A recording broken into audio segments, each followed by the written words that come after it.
ازيكم عاملين ايه؟ ده ريفيو جديد عن اول اوردر انا جايباه في شهر يناير. كل عام وانتم بخير.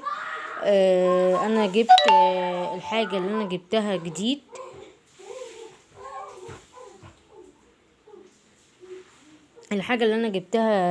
الشهر ده هنبدأ باللي هي منتجات ماي شيف، وبعد كده نخش على المستحضرات التجميل واللهلوبة.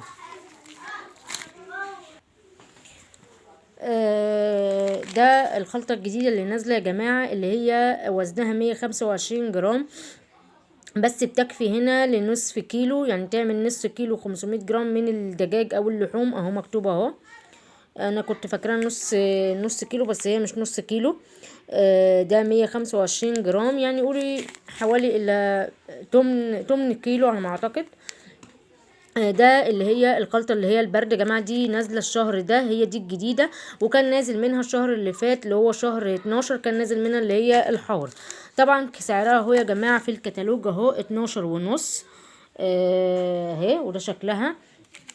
تعالوا نعرف في الفاتورة اللي عامل عضوية بيبقى سعرها كام. بيبقى سعرها يا جماعة 10 جنيه، هي ما اختلفتش عن الشهر اللي فات. كانت نازلة اللي هي الحرة، كانت برضو بنفس السعر ده، كانت ب12 ونص في الكتالوج، وفي الفاتورة ب10 جنيه. وادي ده اللي هي الحرة، ونفس الحجم يا جماعة 125 جرام، وسعرهم الاتنين واحد. فاللي ملحقش الحرة، طبعا اللي نازلة دلوقتي في الكتالوج الحرة ب16 جنيه على ما اعتقد، اهي ب16 جنيه وربع. يعني هتقف في الفاتورة بحوالي 12 او 13 او 11 جنيه على ما اعتقد. اللي مش عارف يقوم يحسبها او يشوف كتالوج الفاتورة بتاع شهر يناير. طيب طيب بالنسبة دي برضو اهو، دي الخلطات التانية واللي نازل عليها خصم من برضو، اللي هي خلطة الدجاج الحار اللي هي وزنها 350 جرام، والكبيرة برضو نازل عليها، اما دول مش نازل عليهم خصم. اللي نازل اللي هي خلطة الدجاج البارد اللي هي 700 جرام، وخلطة الدجاج الحار اللي هي 350 جرام. وطبعا اللي هي خلطة الدجاج البارد اللي هي 125 جرام. فاللي عايز يلحق ده هيلحقه في كتالوج الشهر ده يا جماعة، ولسه احنا في اول الشهر اهو.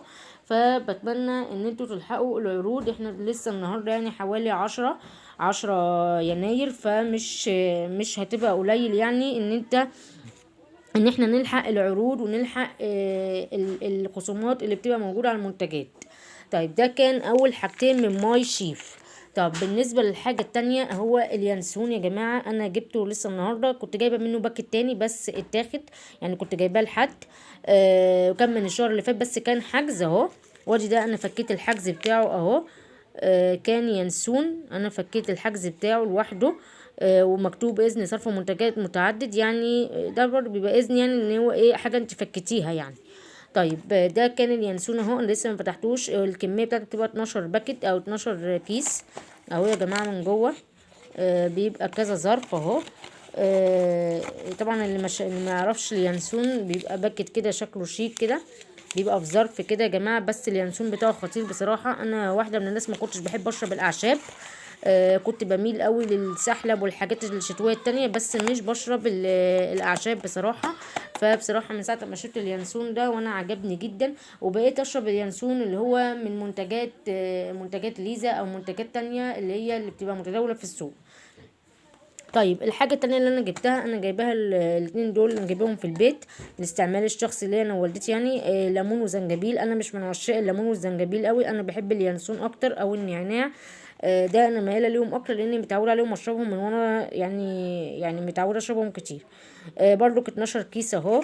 الباكت برضك بتاعه، برضك الظرف طبعا بيختلف، العلبه دي هنا صفر فالظرف بيبقى اصفر، الكيس هنا هنلاقيه بني، الظرف بتاعه هنلاقيه بني اهو. طبعا احنا عارفين ان الزنجبيل والليمون، الزنجبيل بيبقى دايما تحس ان طعمه مر او حراق شويه. فانا بالنسبه لي ما يعني ما حبيتش الريحه بتاعته. نشوف اليانسون سعره كام في الكتالوج، على فكره هو جماعه سعره في الكتالوج، نشوفوا الاول سعره في الكتالوج كام.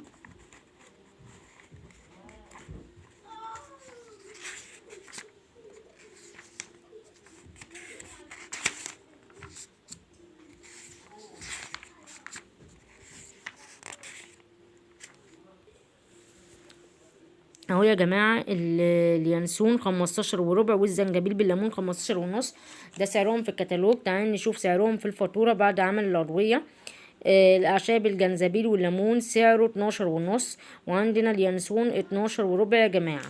طيب كان سعره في الأول كان رخيص، كان بحوالي 10 جنيه، أو كان 10 جنيه، كان 10 جنيه ونص، يعني كان هيقف عليكي بالفاتورة بحوالي 8 جنيه. فكان سعره مناسب في الشهر اللي فات. بس برضو الشهر ده يبقى سعره يعني هو غالي شويه طبعا، لانه معلوش خصم. اللي عليه خصم اللي هو اعشاب تعزيز المناعه، وشاي المرجانه والمورينجا وشاي الهضم والقولون. طيب ده كان الأعشاب، ده كان سعره ده 15 وربع في الكتالوج، والزنجبيل بالليمون سعره 15 ونص. يعني هيقف عليكي بالفاتورة ده هيبقى الجنزبيل بالليمون ب15 بيبقى ب12 ونص، واليانسون ب12 وربع. ده طبعا اللي هيعمل العضوية. طيب بالنسبة نخش على اللي هي منتجات العناية بالبشرة. دي البودرة طبعا هي مش جديدة، هي نزلت بقالها حوالي 4 شهور. كانت اللي هي بودرة جولدن تاتش، كان نازل منها حوالي 3 حاجات من البرفانات. انا جبت اللي دي كانت الثلاث بودرة اللي نازلة من البرفانات المشهورة بتاعت ماي واي الحريمي. عندنا اللي هي التندر، وعندنا لاليتا، وجولدن تاتش. انا جبت جولدن تاتش لان انا بحب البرفان بتاعها. هي نازلة يا جماعة في الكتالوج الشهر ده ب11 ونص، يعني هتقف عليكي في الفاتورة بحوالي 8.75 قرش. يعني سعرها مناسب جدا الشهر ده، وخصوصا الثلاث روايح نازلين حلوين جدا، فالحقوهم اللي بيحبوا الروايح دي. طيب ده كان جولدن تاتش. انا اول مره اجربها، بصراحه ريحتها كويسه جدا، وانا جربت المجموعه بتاعتها البرفيوم، سواء الفازلين بتاعها، وجربت اللي هو مزيل العرق بتاعها، المجموعه كامله بتاعتها بصراحه رائعه يعني، ولسه عندي. طيب الحاجه التانية من الميك اب برضك، ودي اللي انا هقول لكم عليها، هي المسكره بتاعه الحواجب. هنشوف اني درجه اللي انا جبتها اهي يا جماعة. الدرجة اللي انا جبتها هنا هي نازل منها درجتين بني غامق اللي هي كودة 8708، والدرجة التانية اللي هي بني فاتح كودة 8707. انا جبت اللي هي الدرجة الفاتحة. وبصراحة هي يعني طبعا هي كان سعرها 41 ونص، نازل عليها عرض. طبعا عشان الحاجات دي نازل عليها عرض عشان رأس السنة. فكان سعرها في الفاتورة ب31 وربع، يعني سعرها مناسب الشهر ده عن الشهر اللي فات. كان سعرها حوالي حاجة و50 جنيه باين. كان ده شكلها وهي يا جماعة بني. هي طبعا مديه، انا بحب اللي هي الحاجات الفاتحة، ما بحبش الحاجات الغامقة. في ناس بتحب تجيب الاتنين، يعني بتثبت باللي هي الغامقه او بالفتحه، وبعد كده بتتقل عليها بالغامقه. انا طبعا عشان اول مره اجيبها، هي الفرشه بتاعتها كده هي يا جماعه، يعني طبعا يعني مناسبه قوي للحواجب. هي بص ده لونها اهو بني فاتح، فجميله جدا. لسه ما جربتهاش طبعا، تحت التجربه، انا لسه جايباها النهارده، فهشوفها يعني عامله ازاي على الحواجب، وهقول لكم تجربتي عنها. طيب ده كان حجمها يا جماعة اهو 6 جرام. هنشوف طبعا الحاجة اللي احنا جبناها، وهنقول لكم هقول تجربتي فيها بالنسبة للمسكرة وبالنسبة للخلطتين اللي هما جداد. طب بالنسبة بقى للحاجة التانية معروفة جدا ومشهورة جدا في ماي واي، هي اللهلوبة. انا بحب اللهلوبة قوي، وجربت يعتبر يعني بعض الحاجات منها، مش كل اللهلوبة، بس كان اشهر حاجة انا جبتها من اللهلوبة هي الاكس لارج. انا اول لما جربته كنت مجربة بالورد، هو اللي نازل دلوقتي التلاتة دول عليهم خصم 50%. الاكس لارج للاسف عليها خصم 35%، يعني بحاجة و70، يعني هتوقف عليكي في الفاتورة بحاجة و50 جنيه. طبعا انا بالنسبة لي كان الافضل الشهر اللي فات، لان هي كانت نازلة بحاجة و40، فكانت تبقى مناسبة جدا بعد الخصم العضوية. طب انا جبت يا جماعة الحاجات اللي نازلة عليها خصم 50%، هي اللي بريحة الخوخ واللافندر والصنوبر. حجمهم يا جماعة 450 جرام.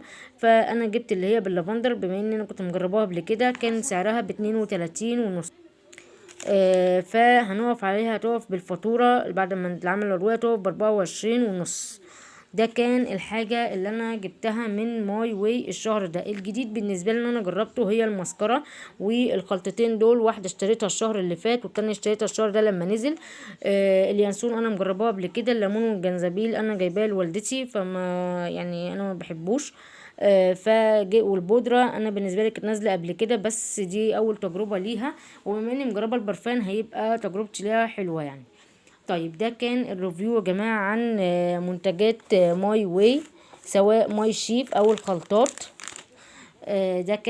ده كان الريفيو بتاعنا.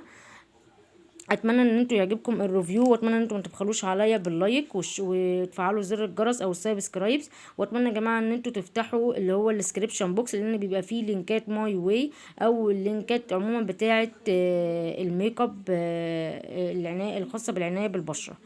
وشكرا لكم.